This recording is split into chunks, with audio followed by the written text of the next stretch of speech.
Hi everybody, welcome back. Today we start the discussion of the Grand Canonical Ensemble or Grand Canonical Ensemble formalism. This is a further generalization of the Canonical Ensemble formalism because in Canonical Ensemble there we saw the instead of energy being kept constant, we are varying the energy. Energy was taken as a variable. Here in the Grand Canonical Ensemble, the energy is a variable and the number of particles is also a variable. In Canonical Ensemble formalism, the number of particles is fixed. The volume, temperature, number of particles is fixed. Energy was varying. But in Grand Canonical Ensemble, the number of particles is also varying. So energy is varying, number of particles is also varying. So the parameters that are being fixed now is the chemical potential, the temperature and volume. Mu, T and V. These are taken as the macroscopic variables in the Grand Canonical Ensemble. The energy, the number of particles, both are varying here. Okay, so the procedure adapted for studying such a system where the energy is varying, number of particles is varying is we use either the procedure A where the system is immersed in a reservoir. Okay, the system is immersed in a reservoir with which the system can exchange both energy and particles. So this is one procedure that is adapted. The system can exchange both energy and number of particles with a reservoir, which is a particle energy reservoir. Another approach is we consider the system as a member of a Grand Canonical Ensemble. We know what is an ensemble. We have seen the definition of ensemble. The given system along with a large number of mental copies of the system which are in all sorts of possible microstates. So in Grand Canonical Ensemble we consider such a system with a large number of mental copies, and the system can exchange both energy and number of particles with each other. Okay, the system, the given system along with a large number of mental copies, and these systems, this large number of systems, they can exchange energy and the number of particles. The particles also can be exchanged. So these are the two approaches by which we study or analyze the system. We actually both the approaches give the same results. Okay, we can show that both the approaches give the same result. And here we are going through or adopting the first approach, the system immersed in a reservoir. So we consider the equilibrium between the system and particle energy reservoir. So this is the reservoir, particle energy reservoir A prime. A is our system. The system has nr number of particles, Es the energy at any time t. Okay, so at a given time the system A happens to be in one of the states characterized by the number of particles nr and energy Es. Okay, so the number of particles in the reservoir is nr prime. Okay, and the energy of the reservoir is Es prime. Okay, so nr the number of particles, Es the energy of the system A, and nr prime and Es prime the number of particles and energy of the reservoir. Okay, now the combined system and the reservoir are isolated from the surroundings. Okay, they are isolated from the surroundings.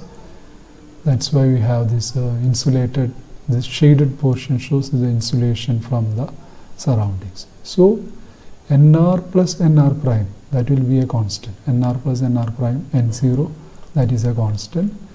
Es plus Es prime.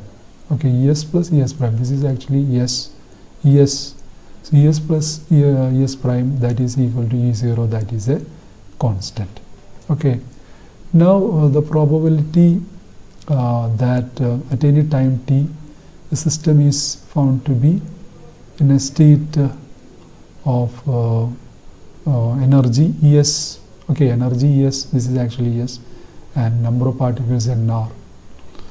Okay, energy S, number of particles nr, that will be proportional to the number of microstates of the reservoir. The number of states of the reservoir, because as we saw in the case of canonical ensemble, if we fix the number of particles and energy of the system, automatically that fixes the number of particles and energy of the reservoir because of these restrictions. Okay.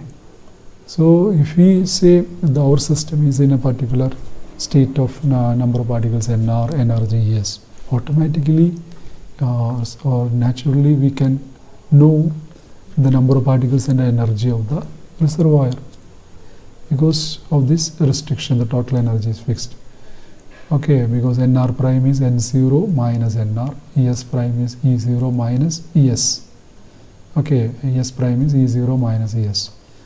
So here we say the probability for our system to be in a state of energy S, number of particles nr, which is PRS at any time, that will be directly proportional to the number of microstates of the reservoir with the energy, corresponding energy Es prime, and the corresponding number of particles nr prime. Okay, so that number of microstates is represented by omega prime nr prime Es prime. Omega prime means it is the number of microstates of the reservoir. Okay, so we say PRS. PRS is probability for the system to be in a state of number of particles nr and energy S.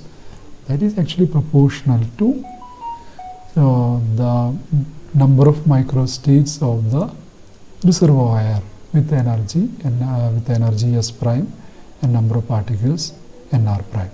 Okay, so PRS is proportional to this.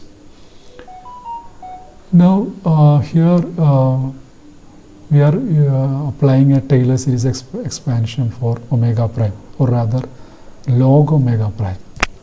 By using this equation, we know if f is a function of two variables xy, if we apply the Taylor series expansion, first term will be f of x0 y0 plus dou f by dou x, okay, the partial derivative of f with respect to x, when x0 y0 at x0 y0 into x minus x0 plus the partial derivative of f with respect to y, dou f dou y when x0 y0 y minus y0 plus like that. So this is f of xy.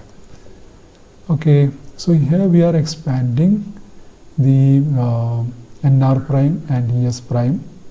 Okay, we are expanding omega prime nr prime Es prime about n0 E0. Okay, about n0 E0 because the reservoir is so huge. Reservoir is so huge compared to the system. So the energy of the reservoir will be close to E0. Energy of the number of particles of the reservoir will be close to n0 because the reservoir is so huge, so large compared to the system. So we are expanding about n0 E0 of the function log omega prime nr prime Es prime. So what we get? Log omega prime E0 n0 because we are expanding about E0 n0. Okay, E0 n0, so that is here, which is a constant. Then dou nr prime, okay, log omega prime, dou nr prime log omega prime. Okay, for x what we have is nr prime into n0, okay, nr prime minus n0. Then the term corresponding to this will be dou by dou Es prime log omega prime into Es prime minus E0 plus the remaining terms that we are actually neglecting, because N0 minus nr prime minus N0, that will be very small, because nr prime, the energy of the number of particles of the system will be close to N0, so that it will be very small. And similarly, Es prime minus E0, the difference in energy between the reservoir and the total energy of the combined system, this is very small. So we can neglect the remaining terms. So we are taking only these three terms. This term is actually a constant, okay, log omega prime E0 N0, that is written here. This one, dou the partial derivative of log omega prime with respect to nr prime, this is actually our mu minus mu by kt. Okay, this is minus mu by kt. Actually, that is minus mu by kt prime minus mu prime over kt prime. Okay, minus mu prime over kt prime for the reservoir, but that will be identical when the system is in equilibrium, or the reservoir is in equilibrium with the system. That will be identical to mu by kt, minus mu by kt, which is the chemical potential and temperature of the system when the system and reservoir are in equilibrium. So this is written as minus mu by kt, and this will be minus nr, okay, because of this equation nr plus nr prime equal to N0, that is a constant. We can write this nr prime minus N0, nr prime minus N0, that will be equal to minus nr. So that is written here. Similarly, this will be dou the partial derivative of log omega prime with respect to Es prime. Okay, that is beta prime. This is beta prime, and that will be equal to beta because the system and reservoir are in equilibrium. So I am writing this as 1 by kt, and this thing is minus Er. Okay, Es prime minus E0, that is equal to minus Er.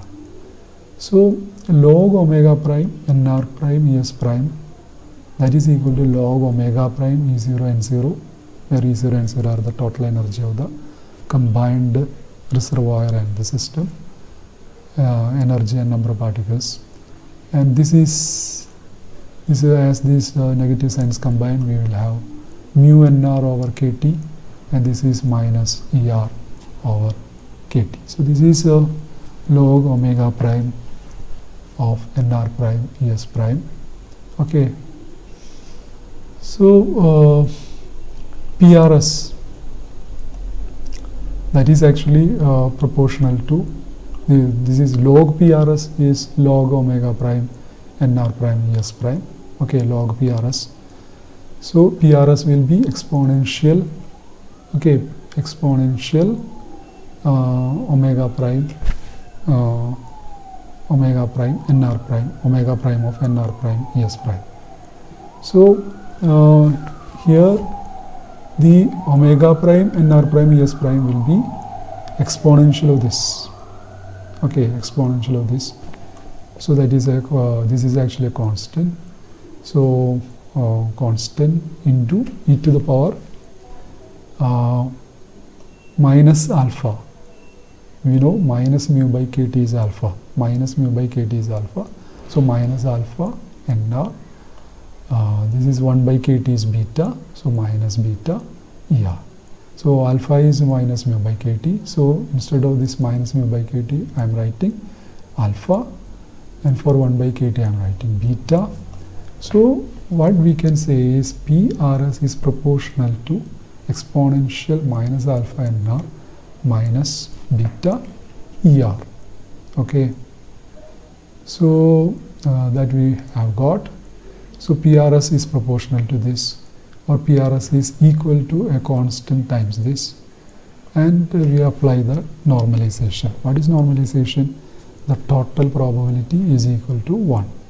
Okay, so we have to sum over the R and we have to sum over S. What is summation over R? The summation over all possible number of particles. What is summation over S? Summation over all possible energies of the system. So we are summing PRS over all possible R and all possible S. So sigma RS PRS, that is equal to 1. So from that we will get the value of the constant. The constant is sigma 1 by sigma RS exponential minus alpha NR minus beta S. So the probability now it becomes, under normalization it becomes exponential minus alpha NR minus beta S over sigma RS exponential minus alpha NR minus beta S. Okay, the summation in the denominator that goes over all NR and ES states accessible to the system. Okay.